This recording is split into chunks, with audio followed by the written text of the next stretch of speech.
예, 우리 서로 한번 좀 돌아보면서 인사드리겠습니다. 우리 온라인으로 예배 드리신 분들도 우리 서로 인사 한번 하겠습니다. 반갑습니다.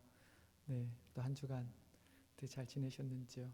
네, 아까 제가 광고 드린 것처럼 오늘 아침에 또 우리 이경숙 집사님부터 연락이 왔습니다. 그래서 실은 이제 며칠 전에 일반 병동으로 가실 수 있었는데 자리가 없어서 계속 못 가고 계시다가 예, 오늘 아침에 일반 병실로 옮기셨다고, 그래서 많이 좋아지고 계시다고. 예.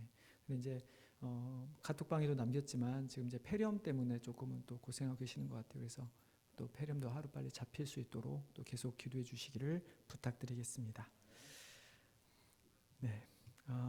오늘 우리가 볼 하나님의 말씀은 빌립보서 2장 1절로 11절 말씀입니다. 빌립보서 2장 1절로 11절 말씀. 말씀 함께 우리 보도록 하겠습니다. 네, 자리에 일어나셔서 우리 하나님 말씀 함께 교독하도록 하겠습니다. 저와 여러분이 한 절씩 교독합니다. 그러므로 그리스도 안에 무슨 권면이나 사랑의 무슨 위로나 성령의 무슨 교제나 긍휼이나 자비가 있거든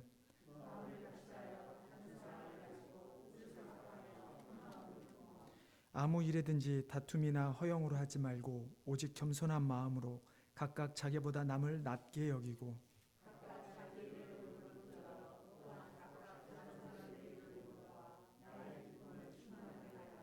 너희 안에 이 마음을 품으라. 곧 그리스도 예수의 마음이니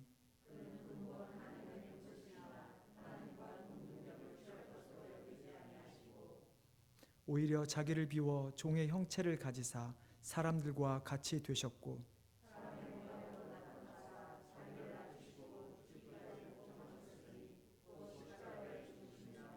이러므로 하나님이 그를 지극히 높여 모든 이름 위에 뛰어난 이름을 주사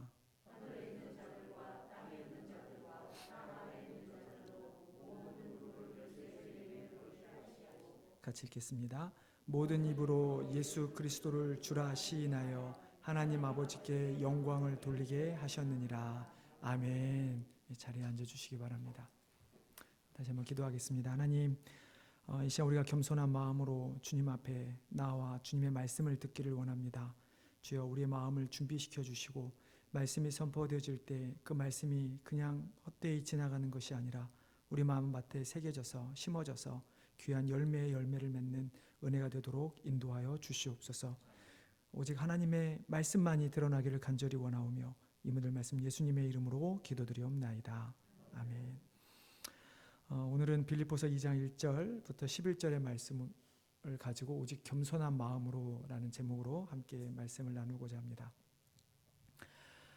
제가 첫 번째 부임한 주일에 기억하시겠지만 화평케 하는 자라는 제목으로 말씀을 나눴습니다. 그래서 그때 세 가지를 말씀을 드렸죠. 우리가 말씀, 그 다음에 기도, 그리고 겸손이라는 이 세 가지를 가지고 말씀을 드렸습니다. 그래서 그 이후에 벌써 말씀과 기도를 가지고 각각 세 차례씩 말씀을 나눴고요. 이제 오늘 화평케 하는 자로서의 삶의 모습에 우리가 갖춰야 될 덕목인 겸손에 대하여 이제 말씀을 나누고자 합니다. 세상 사람들이 그리스도인에게 가장 바라는 것이 무엇일까요? 정말 놀랍게도 세상 사람들이 그리스도인들에게 원하는 모습은 그리스도인답게, 즉 구원의 소망을 가지고 살아가라는 것입니다. 아이러니하게도 그들은 하나님을 믿지는 않지만 그러나 그리스도인들 너희들만큼이라도 하나님을, 너희가 믿는 신을 제대로 믿고 그 신을 믿음으로 말미암아 구원을 받는 삶, 그래서 이 땅에 그 그리스도인답게 희생과 겸손의 삶을 살라고 세상 사람들은 우리에게 요청하고 있습니다. 세상은 점점 더 개인주의 또 혹은 이기주의로 흘러가고 있기 때문에 세상 사람들은 자신들은 그렇게 못 살지만 기독교인들을 보면서라도 그러한 삶을 보기를 원한다는 것입니다. 그들 이야기를 들으면 참 세상 사람들은 이기적인 것처럼 보여질지도 모르겠습니다. 그러나 희생과 겸손의 이 모습은 세상 사람들이 우리들에게 원하든 원치 않든 그리스도인이라면 마땅히 살아가야 할 모습인 것이죠. 그리고 그 희생과 겸손은 성경이 우리에게 말씀하고 있는 것이기도 합니다. 바울은 빌립보서 1장에서 빌립보 교회 성도들이 복음을 전하는 일에 최선을 다하는 것에 대해서 항상 기쁨으로 간구하고 있다고 이야기를 합니다. 바울은 감옥에 갇히면서도 오히려 그 감옥에 갇힌 것 때문에 그 시위대, 감옥의 시위대라는 이제 안에 있었는데요. 그 안과 밖에 있는 모든 사람에게 복음을 전하는 계기가 되었다라고 또한 이야기를 합니다. 그뿐만이 아닙니다. 바울은 자신을 좋아해서 자신을 따르는 사람들뿐만 아니라 자신을 시기하고 질투하는 사람들을 통해서도 복음이 전한 것에 대해서 하나님께 감사를 올려드렸습니다. 이처럼 바울은 어떤 방식이든 자기가 감옥에 있든 감옥 밖에 있든 자신을 좋아하는 사람이든 좋아하지 않는 사람이든 그 많은 것들을 통해서 복음이 전파되는 그 한 가지로 말미암아 내가 기뻐할 수 있다라고 바울은 고백하고 있는 것이죠. 그래서 바울은 빌립보 교회 성도들에게 너희들도 그리스도로 말미암아 은혜를 받았다면 이제 그리스도를 믿을 뿐만 아니라 그리스도를 위해서도 고난을 받아야 한다라고 이야기를 하고 있는 것이죠. 그래서 바울은 그리스도 인하여 주어진 그 고난이 자신에게 주어진 싸움이고 그 싸움은 자신뿐만 아니라 빌립보 교회 성도들 그리고 우리에게도 또한 싸워야 할 싸움이라고 격려하고 있는 것입니다. 그리고 나서 오늘 본문의 1절 말씀이 이어지는 것이죠. 그렇기 때문에 우리는 겸손의 말씀을 나누지만 왜 우리가 겸손해야 하는가에 대한 답을 먼저 생각해 보기를 원합니다. 여러분, 왜 우리는 겸손해야 합니까? 바로 복음 때문입니다. 앞에서 말씀드렸듯이 세상 사람들이 우리에게 원하는 것은 그리스도인답게 살아가는 것입니다. 그리스도인답게 살아간다고 하는 것은 오직 천국을 바라보는 것이고 세상 사람들에게 복음을 전하는 것, 이것이 바로 우리가 그리스도인답게 살아가는 것이죠. 바울은 복음을 전하다가 감옥에 갇혔습니다. 감옥에 갇혀서도 교회를 돌보았습니다. 자신이 죽든 살든 상관없이 복음이 전파되기만 하면 기쁘다고 고백한 것이 바울이었습니다. 그래서 1장 뒤에 보면 바울은 자신이 천국에 가는 것이 너무 바라는 것이지만 그러나 하나님께서 자신을 남겨두는 것이 빌립보 교회 성도들을 위한 것이라면 남겨두는 것도 좋다라, 유익하다라고 고백을 하는 것입니다. 그리고 이 모든 바울의 감사의 고백에 정리하는 말이 빌립보서 1장 27절의 말씀입니다. 27절에 보시면 너즉 너희는 그리스도의 복음에 합당하게 생활하라. 그리스도의 복음에 합당하게 생활하라.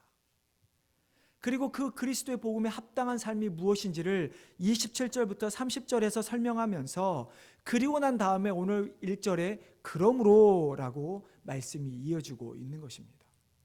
제가 오늘 본문을 가지고 겸손한 마음, 겸손한 자에 대한 설교를 하고는 있는데요.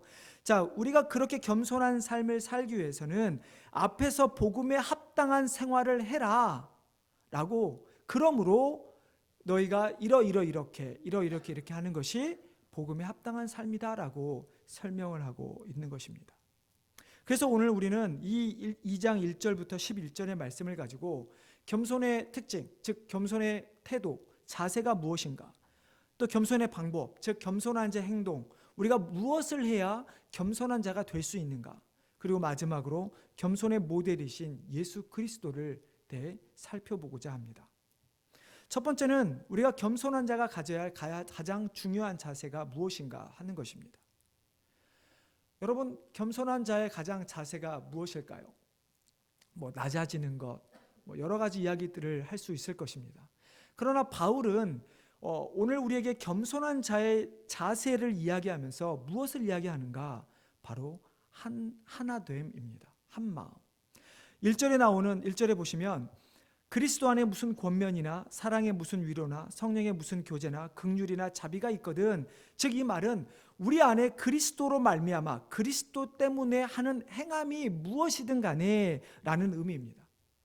자, 교회는 그리스도를 믿는 자들의 연합입니다. 지금 우리가 예배드리고 있는 이 자체가 우리가 그리스도인이라는 의미입니다. 그러면 우리는 그리스도인 안에 있는 자들이죠. 자, 그렇게 그리스도를 따르는 자로서 우리가 권면, 위로, 교제, 긍휼, 자비를 베풀어야 하는데 이것을 하기 위해서 우리가 먼저 해야 할 것이 하나 있다고 바울은 이야기합니다. 선행 조건이 있다는 이야기죠. 자, 2절 말씀입니다. 2절 말씀을 우리가 한번 같이 읽어보겠습니다. 자, 시작. 마음을 같이하여 같은 사랑을 가지고 같은 값하여 한 마음을 품어. 자, 이 말들은 결국 한 가지를 나타내는 것이죠. 자, 우리가 예수 그리스도를 말미암아 구원을 받은 자들이기에 우리가 예수 그리스도의 마음을 가져야 한다라는 것입니다. 그리고 그 예수 그리스도의 마음을 소유한다라는 것은 결국 우리 모두가 한 마음을 가지고 있어야, 혹은 한 마음을 가져야 한다라는 말씀입니다. 자, 우리 모두가 각자의 자신의 마음을 가지고 하나님 앞에 나오는 것이 아닙니다. 우리 각자의 마음을 품는 것이 아니라 우리 모두가 그리스도라는 그리스도의 그 마음, 한 마음을 품고 한 뜻을 가지고 나아가야 한다라고 이야기하고 있는 것이죠. 결국 우리는 우리 자신을 내려놓아야 합니다. 내가 생각이 무엇이든, 내가 바라는 것이 무엇이든 그것을 가지고 교회에 나와서 그것을 나타내는 것이 아니라 우리는 우리 안에 있는 그리스도의 마음, 그리스도께서 무엇을 원하시는지를 우리가 품고 그 그리스도의 마음으로 우리가 말이나 행함이 나타나야 한다라는 것이죠. 자, 우리가 그리스도의 마음을 닮아가기 위해, 우리가 우리 자신을 내려놓기 위해 우리에게 필요한 것이 무엇입니까? 바로 겸손입니다. 여러분, 겸손이란 말을 사전적 의미를 찾아봤더니 국립국어원 표준국어 대사전에 보면 이렇게 정의를 내리고 있습니다. 남을 존중하고 자기를 내세우지 않는 태도가 있음. 아마 겸손을 명사로 정의했기 때문에 이렇게 한 것 같은데요. 다른 사람을 존중하고 자기를 내세우지 않는 태도를 갖는 것이 바로 겸손의 태도라는 것이죠. 여러분, 다른 사람을 존중하며 나를 내세우지 않으면 어떻게 됩니까? 우리는 하나 될 수가 있습니다. 한 마음을 품을 수가 있습니다. 자, 결국 사도 바울이 오늘 본문에서 말하는 것처럼 우리가 마음을 같이하고 뜻을 합하여 한 마음을 품을 수 있는 방법이 바로 겸손해졌을 때 우리가 그것을 품을 수 있다라고 말씀하고 있는 것이죠.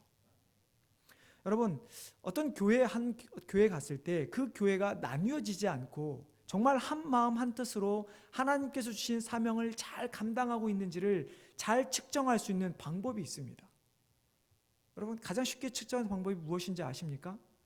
가서 한번 예배를 드려보고 예배를 끝난 다음에 성도들이 교제하는 것을 보면 압니다. 그래서 그들이 정말로 겸손한 모습을 보이는가 아닌가를 가지고 그 교회가 한 마음으로 가고 있는지, 하나님의 뜻을 잘 분별해서 하고 있는지를 판단할 수 있습니다. 여러분, 겸손한 사람들이 모이면 다툼이 없습니다. 의견의 다름은 있을 수 있습니다. 그러나 의견의 다름일 뿐이지 겸손한 마음을 가지고 있으면 그 다름 가운데서도 쉽게 의견의 일치를 끌어낼 수가 있습니다. 우리가 그리스도의 마음을 품어 복음을 전하는 일, 화평케 하는 자가 되기 위해서 우리는 반드시 겸손해야 하는 것입니다. 그리고 이 겸손은 우리가 믿음이 성장할수록, 우리가 믿음이 성숙해질수록 우리는 더 겸손해져야 하는 것입니다.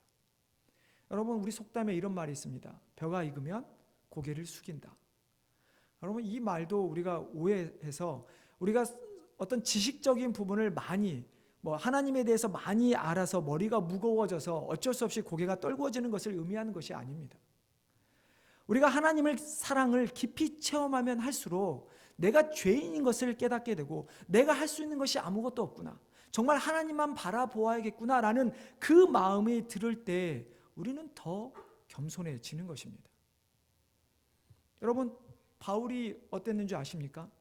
바울이 자신이 복음을 전했던 초기와 바울이 마지막에 순교하기 직전에 고백했던 그의 말을 보면 너무나 쉽게 바울 스스로도 자신의 신앙이 깊어질수록 겸손해졌다는 것을 우리는 알 수 있습니다.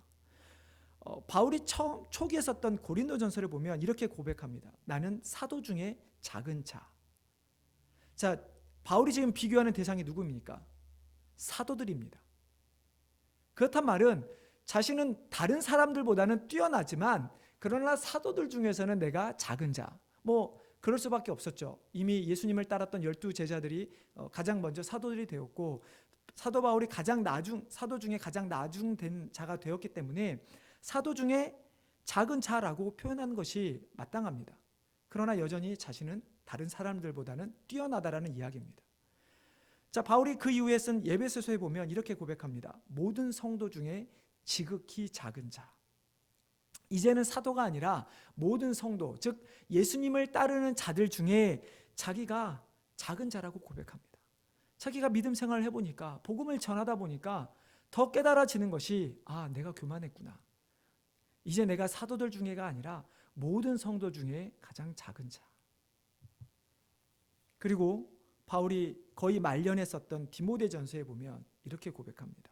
죄인 중에 내가 괴수다. 이제는 성도도 아닙니다. 이 세상에 있는 모든 죄인들 중에 자기가 가장 으뜸인 죄수라고 고백합니다. 여러분, 이처럼 우리가 믿음이 깊어지면 자연스럽게 겸손해질 수밖에 없다는 것입니다. 여러분, 사도 바울이 어떤 사람인데 이런 고백을 할 수 있었을까요?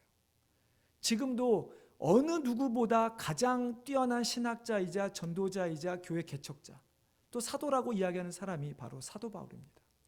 그런 그가 사도 중에, 성도 중에, 이제는 죄인 중에 가장 큰 죄인이라고 고백하는 그의 모습을 보면서 우리가 깨달아야 하는 것은 우리도 겸손한 자가 되어야 한다는 것입니다. 여러분, 신앙생활 몇 년 하셨습니까? 여러분, 얼마나 깊이 신앙생활을 하셨습니까? 여러분이 이제 우리가 하나님 앞에서, 다른 사람 앞에서 내가 이만큼의 신앙생활을 했다, 내가 정말 이렇게 신앙생활을 하고 있다라고 말씀하시려면 이제 우리는 그만큼의 겸손이 있어야 하는 것입니다. 이처럼 우리가 가장 화평케 하는 자가 되기 위해서 겸손의 덕목을 잘 쌓아가시기를 바랍니다. 자, 두 번째로는 겸손의 방법입니다. 우리가 이제 겸손한 마음을, 자세를 가졌다면, 자, 어떻게 하는 것이 과연 겸손한 자의 모습인가 하는 것이죠. 여러분은 언제 다른 사람을 보며 저 사람은 정말 겸손한 사람이야 라고 이야기를 하십니까? 혹은 여러분이 언제 다른 사람들로부터 겸손하다라는 말을 들어보셨습니까? 세상 사람은 그렇죠. 어떤 사람이 정말 열심히 수고를 했는데 자신을 드러내지 않을 때, 혹은 정말 이 사람이 고생했습니다, 이 사람 덕분입니다라고 어떤 공을 넘길 때 우리는 그 사람을 향해 겸손한 사람이라고 이야기합니다. 아니면 혹시 정말 자신이 가진 것이 많은, 재물이 많든 지위가 높든 명예가 있든 가진 것이 많지만 자신의 그것을 자랑하지 않을 때 우리는 그 사람을 향해 겸손하다라고 이야기를 합니다. 자, 즉 무엇입니까? 무엇인가 열심히 하는데 자신의 결코 자신을 내세우지 않고 다른 사람을 잘 세워줄 때 결국 세상 사람들은 겸손하다라고 이야기를 합니다. 여러분, 오늘 3절부터 4절 말씀을 우리 다시 한번 같이 읽어보겠습니다. 자, 시작. 아무 일에든지 다툼이나 허용으로 하지 말고 오직 겸손한 마음으로 각각 자기보다 남을 낮게 여기고 각각 자기를 돌볼 뿐더러 또한 각각 다른 사람의 일을 돌보아 나의 기쁨을 충만하게 하라. 자, 3절 말씀 끝을 보면 각각 자기보다 남을 낮게 여기라고 말씀합니다. 자, 겸손의 방법은 나보다 다른 사람을 낮게 여기는 것입니다. 다른 사람을 더 세워주는 것이죠. 자, 그런데 그 다른 사람을 세워주는 것을 보면 세상 사람들이 말하는 겸손의 기준과 별로 크게 다르지 않습니다. 그렇죠? 나를 내세우기보다는 허영심으로, 다툼이나 허영심으로 하지 말고 겸손함으로 남을 더 낮게 여겨라. 여기까지 보면 분명히 똑같습니다. 그런데 4절에 보면 단순히 남을 낮게 여기는 것이 그리스도인이 가져야 하는 겸손의 모습이 아니라는 것입니다. 그리스도의 겸손의 모습은 나보다 남을 낮게 여기는 것 이상의 무엇인가가 있다라는 것이죠. 사도 바울은 그것에 대해서 두 가지를 이야기합니다. 첫 번째는 자기를 돌볼 뿐더러 다른 사람의 일을 돌보라. 그리고 두 번째는 그로 말미암아 나의 기쁨을 충만히 하라라고 이야기를 합니다. 자, 자기를 돌볼 뿐더러 다른 사람의 일을 돌보는 것은 무엇입니까? 자, 겸손한 자가 되기 위해서는 자신의 일도 잘 돌볼 뿐만 아니라 다른 사람의 일도 돌봐야 한다는 것입니다. 다른 영어 성경에 보면 이렇게 번역이 되어 있습니다. 자신의 일만 하지 말고 다른 사람의 일도 잘 도우라. 자, 이 말은 자신의 일은 대충 하고 다른 사람의 일을 열심히 하라, 혹은 자신의 일만 하고 다른 사람의 일을 하지 마라, 이런 의미가 아니라 자신의 일을 하는 것만큼 똑같이 다른 사람의 일도 하라는 이야기인 것입니다. 여러분, 이런 사람들이 있습니다. 어떤 사람들은 다른 사람들은 잘 되든 말든 무슨 상관이야, 나만 잘 되면 되지. 또 반대로, 혹은 자신은 자신의 일은 잘 하지도 못하면서 다른 사람의 일은 잘 도와주는 사람들이 있습니다. 실은 제가 대표적으로 그런 사람이었습니다. 여러분들 생각하시기에 당연히 목사니까 과거 우리의 선배 목사님들, 과거에 우리 믿음의 선배들 보면서 목사라면 당연히 희생하고 성도들 돌봐야지라고 생각하실지 모르겠지만, 저는 목사 되기 전에도 그랬었던 것 같습니다. 시험을 봐야 되는데 공부를 열심히 하기보다는 당장 교회에 무슨 일이 있으면 교회부터 했었던 것 같아요, 분명히. 근데 바울이 말하고자 하는 것은 자신의 일도 잘하고 다른 사람의 돌보는 것도 잘하라는 것입니다. 이거를 반대로 이야기하면 자신의 일을 잘하지 못하면 그 사람은 겸손한 자의 모습을 살아갈 수 없다는 것입니다. 다른 사람을 더 높일 수가 없다는 것입니다. 왜냐하면 세상 사람들이 보기에 내가 내 일을 잘하지 않으면 나는 어떤 사람이 됩니까? 그냥 자기 일도 잘 못 챙기는 그냥 그런저런 사람이 되는 것입니다. 그런 사람이 남을 아무리 높인다 한들 내가 높이는 누군가가 높아지게 될까요? 절대 높아지지 않습니다. 내가 도둑질을 하며 내가 나쁜 짓을 하며 살아가는데, 내가 아무리 이 사람은 정말 훌륭한 사람입니다라고 해봤자 그 사람은 속된 말로 죄송하지만 도둑놈보다 조금 더 나은 사람일 뿐이지 우리가 이 사람을 더 높이 세워줄 수가 없다는 것입니다. 그렇기 때문에 세상 사람들이 말하는 겸손한 자, 남을 높이려면 내 일에 있어서 최선을 다하는 사람이 되어야 하는 것입니다. 그리고 나서 다른 사람 일도 똑같이 내가 들였던 내가 들였던 시간, 노력만큼 다른 사람을 돌봐야 하는 것이죠. 자, 두 번째로 사도 바울은 그로 말미암아 나의 기쁨을 충만하게 하라고 이야기합니다. 자, 우리 그리스도인의 겸손의 모습은 누군가의 기쁨을 충만하게 하는 것입니다. 여러분, 사도 바울을 한번 생각해 보십시오. 감옥에서 족쇄에 매여서 간수의 감시를 받고 고문을 당하고 있습니다. 실은 같은 동족으로부터 죽음의 위협을 받을 뿐만 아니라 수많은 비방을 들었던 사람이 바울이었습니다. 근데 무엇이 기쁠까요? 오히려 차라리 유대인의 그 높은 직위에 있었던 것처럼 그리스도인을 잡아 죽이고 가뒀다면 사람도 더 많은 칭송을 받았을 터인데, 그랬으면 인간적으로 훨씬 기뻤을 터인데, 자신의 그 모든 것 내려놓고 지금 감옥에 갇혀 있는데 무엇이 기쁠까요? 바울의 기쁨이 감옥에 놓이는 것이 기쁨이었을까요? 이제는 더 이상 전도여행 다니지 않고 정착해서 사는 것이 그에게 기쁨이었을까요? 아니면 정말 따뜻한 집에서 따뜻한 밥 한 끼 먹는 것이 그에게 소원이었을까요? 바울에 있어서 기쁨은 영적인 것이었습니다. 그 영적인 기쁨 때문에 바울은 아무리 몸에 자신의 고난이 당한다 할지라도 육적인 기쁨도 누릴 수 있었던 것입니다. 하나님께 주신 그 구원의 감격, 하나님을 몰랐을 때 자신이 행했던 모든 것들을 내려놓고 그 예수 그리스도께서 자신에게 찾아오심으로 말미암아 그분을 위해 살아가는 그 자신의 삶이, 복음의 도구로 살았던 자신의 삶이 얼마나 기쁜지 몰랐다고 바울은 고백하고 있는 것입니다. 그래서 바울은 그 어려운 발로 걸어다니는 수많은 전도를 통해서 수많은 교회를 세웠고 그것이 자신에게 기쁨이 된 것입니다. 바울이 언제 낙담했습니까? 감옥에 갇혔을 때입니까? 아니요. 바울이 낙담했을 때는 자신이 그렇게 마음으로 섬겼던 교회가 분열되었을 때 바울은 마음이 아파했던 것이죠. 그래서 바울은 빌립보 교회 성도들에게 한 마음 한 뜻으로 하나가 되어라.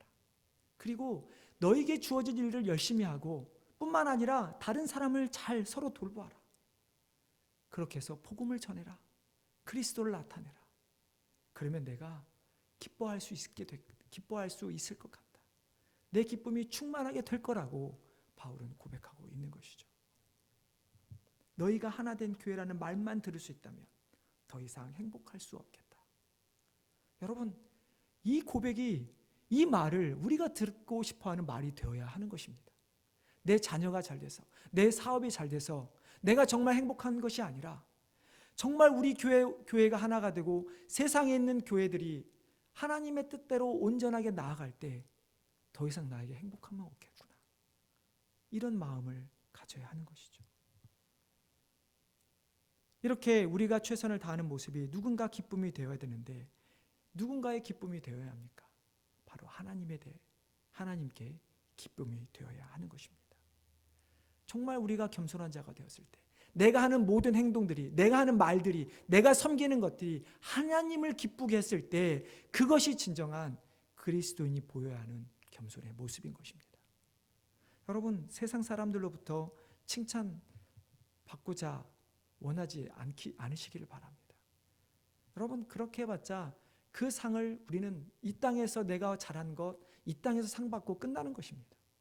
우리가 진정으로 받아야 할 상은 하나님께서 주시는 상이요, 하나님이 기뻐하시는 것이지 세상에서의 칭찬과 세상에서의 어떤 존경이 결코 아니라는 것을 깨달아야 할 것입니다. 이것이 세상이 말하는 겸손한 자와 다른 모습입니다. 하나님을 기쁘시게 하는 그런 겸손의 모습, 항상 나의 일도 최선을 다하고 다른 사람을 돌보며 하나님을 기쁘게 하는 그 겸손의 모습이 항상 우리 가운데 넘치기를 주님의 이름으로 축원합니다. 자, 그렇다면 그렇게 우리가 겸손한 마음을 갖고 자세를 갖고 그렇게 겸손한 방법으로 남에게 다가갔을 때 우리의 과연 모델은 누구여야 하는 것인가? 우리가 어디만큼 겸손해져야 하는 것인가? 바로 예수 그리스도에서 우리는 그 겸손의 모습을 찾아야만 합니다. 자, 바울은 빌립보 교회 성도들에게 예수 그리스도의 모습에 대해 이야기합니다. 먼저 5절입니다. 너희 안에 이 마음을 품으라 곧 그리스도의 예수의 마음이니. 자, 바울은 겸손한 자가 되라라고, 겸손한 마음을 품어라, 그래서 다른 사람을 돌보아라, 나의 기쁨을 충만하게 하라고 하면서 너희가 그렇게 하기 위해서 필요한 것이 우리 안에 그리스도 예수의 마음을 품으라는 것입니다.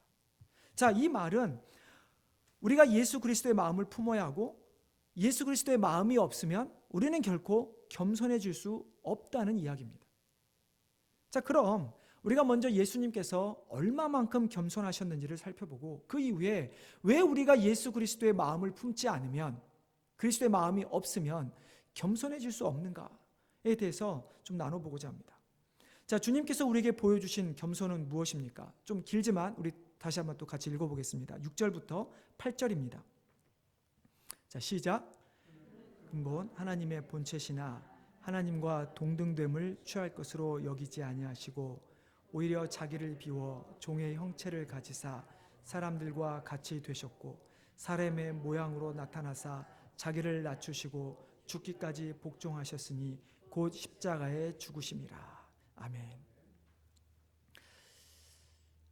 여러분, 솔직히 우리가 이 말씀을 읽었지만 예수님께서 겸손해지신 그 모습은 우리는 상상할 수가 없습니다. 왜냐하면 우리가 결코 하나님이 될 수 없기 때문입니다. 그러나 그럼에도 불구하고 우리가 한번 상상을 해본다고 한다면, 자, 이 말은 무슨 말이냐면 죄가 없으신 하나님께서 죄 있는 인간의 몸으로 오셨다는 것입니다. 여러분, 이 세상에 제일 억울한 것이 무엇입니까? 누명입니다. 나는 잘못을 안 했는데 누군가가 나에게 잘못했다고 했을 때가 제일 억울하고 어느 누구도 그 누명을 썼을 때는 참는 사람은 거의 없습니다. 자, 근데 지금 이게 예수님과 비교할 수는 없지만 이해할 수 있는 방법이 도저히 모르겠는 거예요. 자, 죄가 없으신 하나님께서, 예수님께서 죄는 없으셔요. 그러나 죄의 형체인 우리 이 인간의 모습으로 이 땅에 오셨다는 것입니다. 여러분, 얼마나 이게 굴욕적인 일일까요? 죄가 없는데 죄가 있는 몸으로 오셨다. 모르겠습니다. 어떻게 이것을 설명할 수 있을지 잘 모르겠습니다. 이렇게 설명할 수 있을까요? 왕 밑에서 왕자로 태어났는데 더 이상 왕자가 아니라 거지로 살아가는, 여러분 그 동화 아시죠? 거지로 살아가는 그 모습. 근데 내가 왕자인 것을 모르면 차라리 나은데 내가 왕자인 것도 알아요. 근데도 여전히 나는 거지 취급을 받습니다. 여러분, 이것이 지금 예수님의 모습입니다. 하나님이신데 인간들보다 더 못한 인간의 취급을 받으셨다는 것입니다. 그 예수님께서 그게 끝이 아니라 그 주님께서 또 우리를 위해 십자가에 죽기까지 복종하셨다는 것입니다.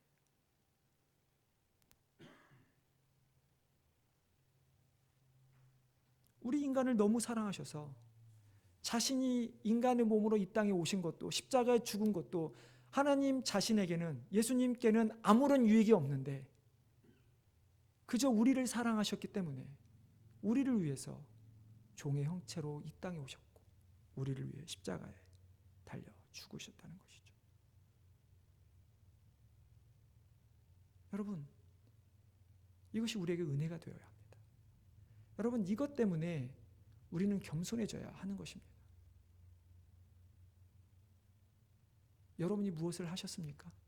여러분이 무엇을 하셔서 지금 이 자리에 앉아 계십니까? 여러분이 무엇을 하셨다고, 우리가 무엇을 했다고 하나님께서 우리를 사랑하셨습니까?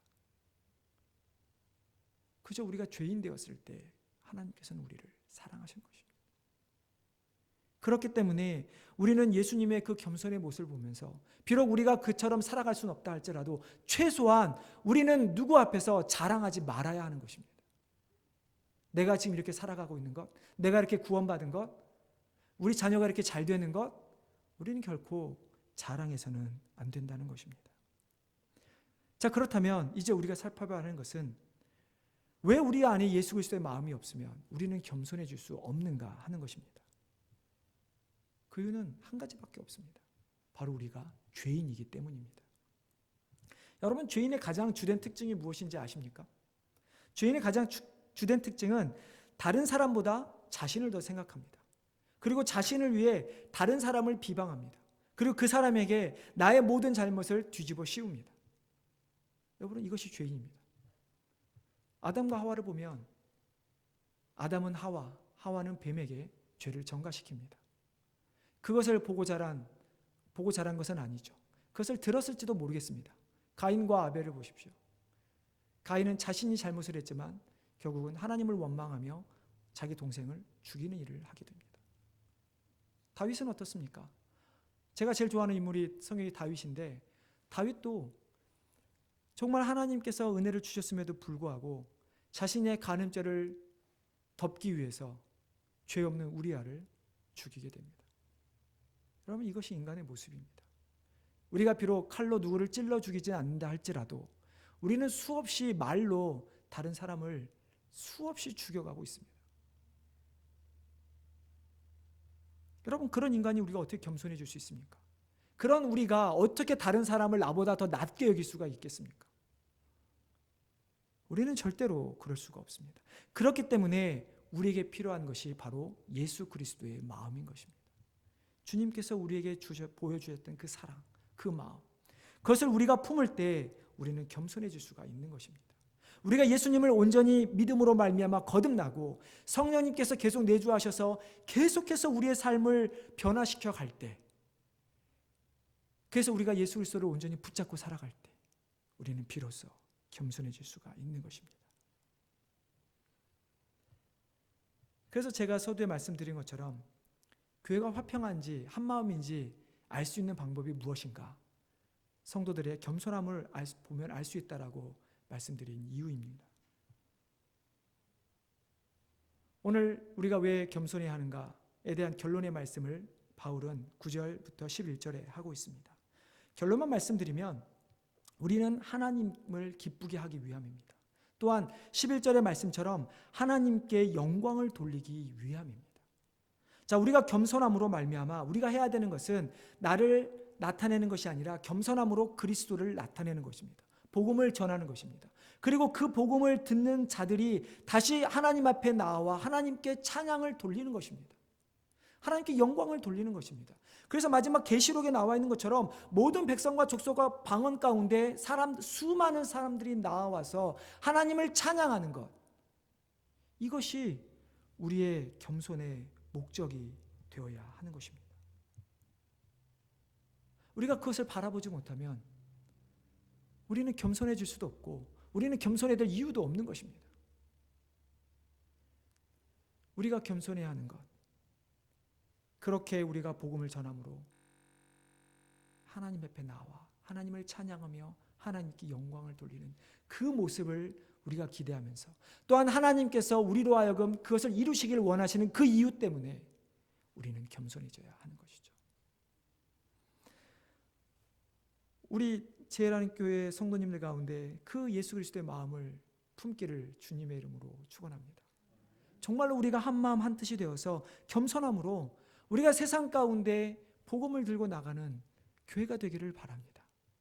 그래서 하나님 앞에 섰을 때 정말로 착하고 충성된 종이라 칭찬받는, 정말 그리스도 앞에 우리가 드릴 것이 있는 그런 귀한 성도님 되시기를 주님의 이름으로 축원합니다. 하나님, 하나님의 은혜에 다시 한번 감사를 드립니다. 우리가 무엇이간데 우리를 구원하여 주시고 우리를 이 땅에서 하나님의 백성으로 살아가게 하시는지요. 또한 하나님의 백성으로 우리에게 수없이 많은 축복을 주시는지요. 하나님, 다시 한번 우리가 그리스도를 본받아 그리스도께서 우리에게 보여주신 겸손함을 품게 하여 주시고, 그런 말미암아 그리스도를 세상 가운데 나타내는 우리 온 교우들이 되도록 인도하여 주시옵소서. 그렇게 우리 교회가 하나님의 뜻에 합당한 교회가 되길 원합니다. 그렇게 우리 교회가 세상 사람들도 원하는 그런 교회가 되기를 원합니다. 하나님, 영광 받아 주시옵소서.